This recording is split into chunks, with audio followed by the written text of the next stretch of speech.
The Apex Yoruba Sociocultural Organization, AFENIFERE, has accused the northern governors of working towards the breakup of the country.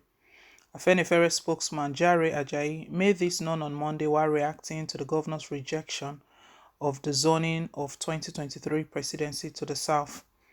Ajayi stated that the northern governors are not being fair and sincere with their southern colleagues, accusing them of paying lip service to Nigeria's unity. He disclosed that the presidency should come to the South in 2023 in the spirit of equity and fairness, which the North has enjoyed. Ajayi, however, expressed disappointment at some of the governors who had earlier agreed that power should come to the South in 2023. He told The Punch, the new position by the governors indicated that the issue of forging unity in the country is only on their lips and not in their hearts. It is true that zoning is not in the 1999 Constitution, so are many other things that are done politically in form of convention. For example, it is not in the Constitution that a state with adherents of Muslims and Christians, the governor and his or her deputy should ideally be Christian and Muslim or vice versa. It is also a matter of convention that two occupants of the said offices should not come from the same local government or senatorial zone. These are conventions and necessarily constitutional matters. Such a convention is entrenched to forge unity and a sense of belonging.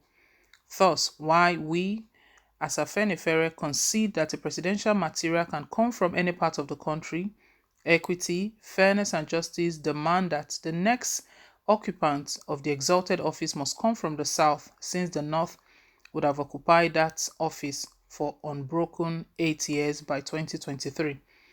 As for a president needed at leading 25% of the votes cast in two-thirds of the 36 states of the Federation, the Southern governors never said that the South can win the presidency without votes from the North.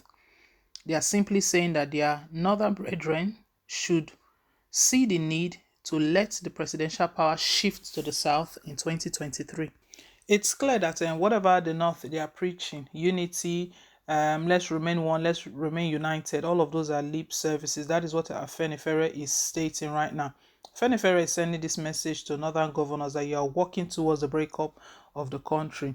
And that is true. Even with the fact, northern governors, they are truly unbelievable. They can see that even the agitations have not gone down. Oduduwa Nation is still there. IPOB, the indigenous people of Biafra, irrespective of the fact that the leaders have been incarcerated, it has not stopped the struggle.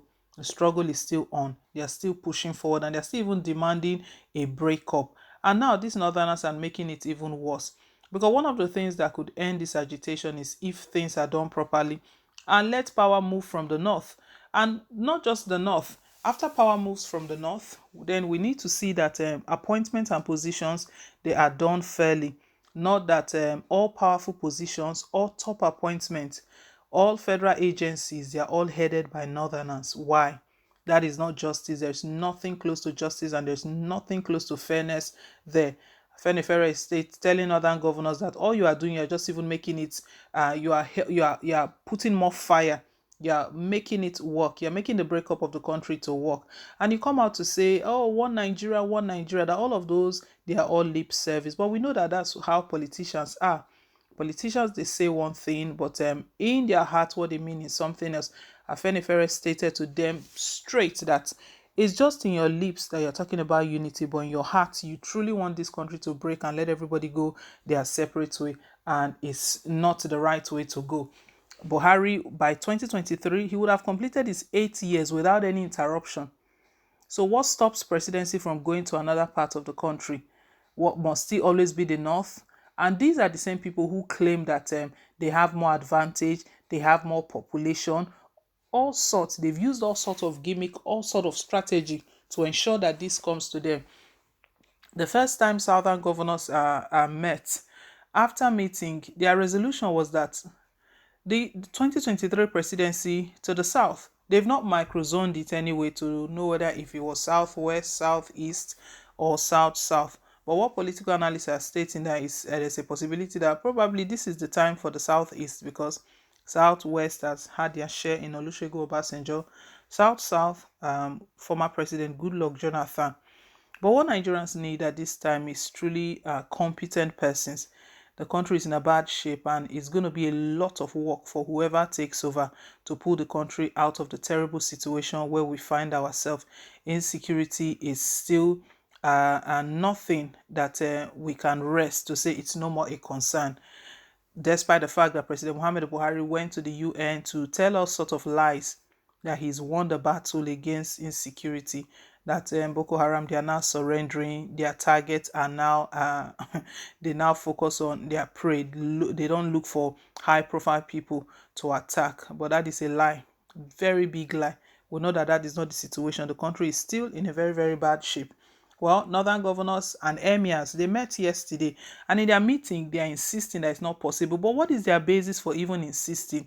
Just because they want to continue to remain in power.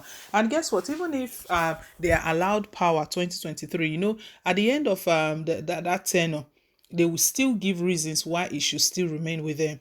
Truly unbelievable. And ever since President Muhammad Buhari has been in power from 2015 till now, what changes has he done? Rather, he's pulled the country into more pain, into more trouble, more woes. It's truly unbelievable. It's caused a lot of family mournings. A lot of families have been mourning as a result of their loved ones being killed by bandits, Fulani headsmen, Boko Haram. His administration has not done anything. We'll keep trusting God, because what we know that 2023 is going to be intense. Nigerians are very alert right now. Gone are the days where Nigerians relax to say it's politics, we are not politicians, let them do whatever they want to do. It's not like that anymore. And one of the reasons why APC's government have been insisting that INEC should not use electronic transmission of results so that they can have a way of rigging the election. Nigerians will not sit and vote for the North. And the North, they know by themselves that they cannot win an election alone.